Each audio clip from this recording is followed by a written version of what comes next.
WLNS is here for you with 6 News at 6. Smoke could be seen for miles over the capital region today after a fire broke out at an auto parts business. It's our top story at 6. Thank you for joining us. I'm Siobhan Klepfer. And I'm Sherry Jones. That fire started this afternoon at Schramm Auto Parts, just south of Holt. Our Rachel Ramsey is there for you now, joining us live with the latest on what we know. Rachel? Yeah, Sherry, Siobhan, fire officials have confirmed for us that the fire is completely out at this point. Compared to where we are right now, the fire was in a building in the very back of Schramm's Auto Parts' property. We are currently on Edgar and Harper Roads, and the fire got started around 3 o'clock. But since it is out now, take a look at what it looked like earlier when it was very, very active. Like I said, it wasn't the main building that caught fire. It was a warehouse in the back that contained oils, antifreezes, and auto parts, including lithium-ion batteries. Officials say the batteries being involved caused several explosions. Delhi Township's assistant fire chief says they were shooting all over the place. One person was in the building when the fire started, but immediately got out, so there are no injuries. And I'm told that there was actually a similar fire that happened before. Before you guys were all born, this used to be Bud's Auto Parts. And Bud's Auto Parts caught on fire, and I was actually on that fire. Wow. Really? Yeah. Yep. Wow. So, well, a similar situation, except it took the entire building. Wow. From one end to the other. And this fire did cause parts of Edgar Street and Cedar Street to be closed, but all roads that were closed are back open now. They say they got the fire out within about an hour, and now they are working to investigate on what started it. Here for you in Delhi Township, Rachel Ramsey, 6 News. Thank you, Rachel. Businesses along Michigan Avenue in Lansing are gearing up for more road construction and say they're not looking forward to it. Zena Issa visited some of those businesses. She's here for you now with their concerns and what to expect from the project. Connecting downtown Lansing to East Lansing, Michigan Avenue is one of the busiest roads in the city, making it a prime location for businesses to thrive. But now owners fear they'll lose traffic as the city moves forward with infrastructure upgrades. Without the center's physical space, we kind of lose that connection with our clients. The Women's Center of Lansing is among those worried about the road work. They're concerned it will be harder for people to access resources, like last time. Near the end of the construction, we noticed there was a big decline in clients. The time that it was taking for people to ride the bus was getting too long. It became pretty inaccessible for people. Still, they're looking forward to the end result. We're excited to see more accessibility. It is pretty hard for our wheelchair user clients to get into the building. This neighbor agrees. This makes the area look better.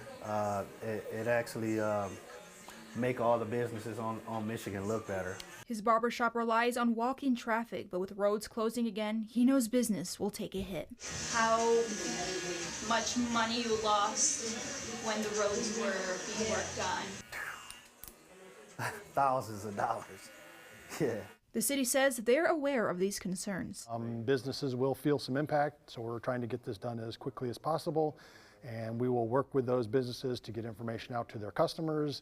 The project also includes sidewalk replacements, modernized traffic lights, and utility upgrades, including new sewers.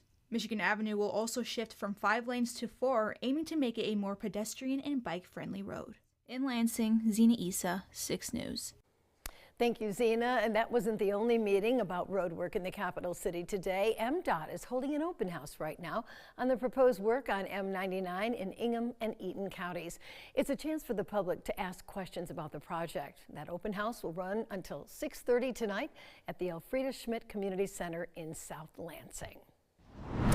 Well, we do have an update for you tonight on the story of a man accused of stealing a car and the dog inside in Delhi Township this week. The sheriff's office has identified the suspect as 26-year-old Logan Daly from Mason. Deputies were dispatched early Tuesday morning to the intersection of Cedar and Holt Roads. The victim told investigators that his car was stolen with his dog Moose inside. A few hours later, police arrested Daly and reunited Moose with his owner. Daly is facing multiple charges, including unlawful driving away of a vehicle, resisting and obstructing police, and being a habitual offender. We also have an update on the death of 20-year-old Caleb Shermo from Fowlerville, who died after an assault in East Lansing back in January. The suspect in that assault case, 24-year-old David Gaines Jr., has been arrested and charged with manslaughter. Early in the morning on January 18th, East Lansing police say officers learned of an assault outside of a restaurant on the 300 block of East Grand River. Shermo was there and badly injured. He was taken to a hospital but died from his injuries. Police arrested Gaines, and today he was charged with manslaughter. His bond has been set at $50,000. Turning to politics now, funding for education is always a hot-button topic, but major changes proposed at both the state and federal levels have now thrust it into the spotlight. Yes, and that's why the nonprofit School Finance Research Foundation just announced the new statewide school facilities study. And this effort will take a comprehensive look at education funding to determine the real cost of updating Michigan's traditional K-12 school facilities. Many of them are more than 50 years old, so there are plenty of challenges to bring each of them up to modern standards. This was the first time we have taken a hard look at what it would cost to bring our school buildings up to standards that would support a safe, healthy learning environment. The findings of our study help fill a major gap in Michigan's current school funding model and provide important data for policymakers and educators. While organizers say this study is the first of its kind in Michigan, it will build on the findings from a 2018 study which determined the true cost of educating a child in our state.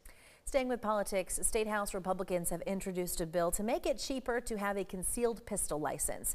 Right now, the cost to renew such a license is $115 per year.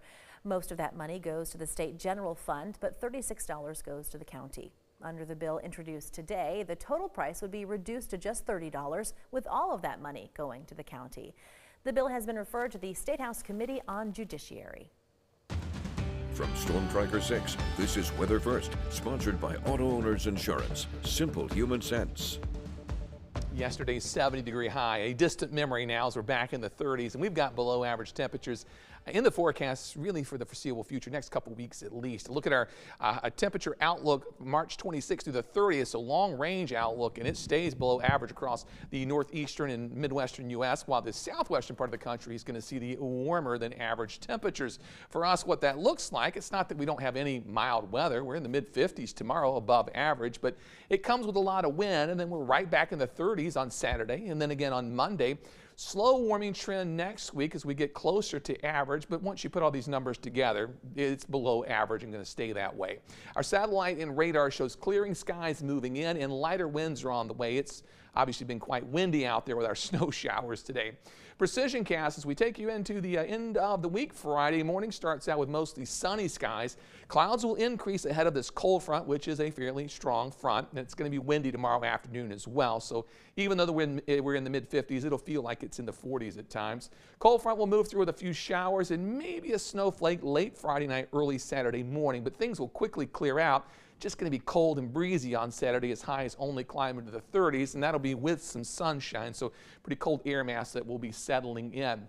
On the Skyview network today, we've seen some clearing on the McLaren cam. Temperatures are sitting now up at 40 degrees. We have improved a little bit. Our daytime temperatures were in the mid-30s. Last night it was in the 50s. I know, kind of a confusing day. And we picked up around 2/10 of an inch of rain and snow.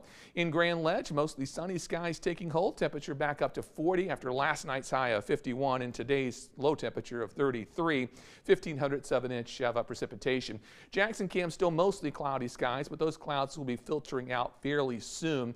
High last night at 50, our current temperature at 39 degrees. Our wind gusts today up to 36 miles per hour, so pretty breezy out there. In Hillsdale, still cloudy skies, and the temperature is cool, sitting at 37 degrees. Last night's high was at 50. Wind gusts pretty strong at 31 miles per hour, and just under 1/1500 of an inch of rain and snow.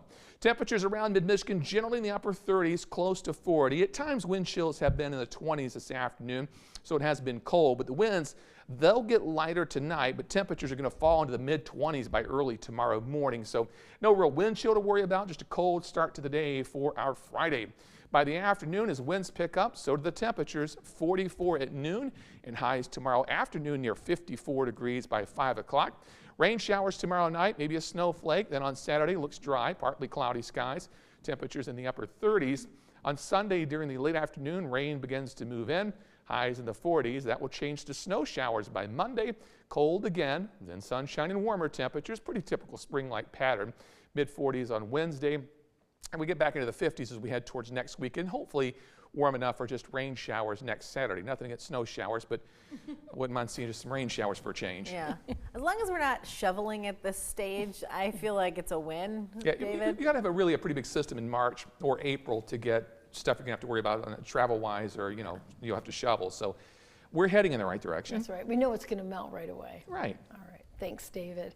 Well, State House Republicans passed a proposed plan to fix Michigan roads, but it is drawing criticism from supporters of education and business. We'll hear from them next. Stay with us, and thanks for watching 6 News at 6.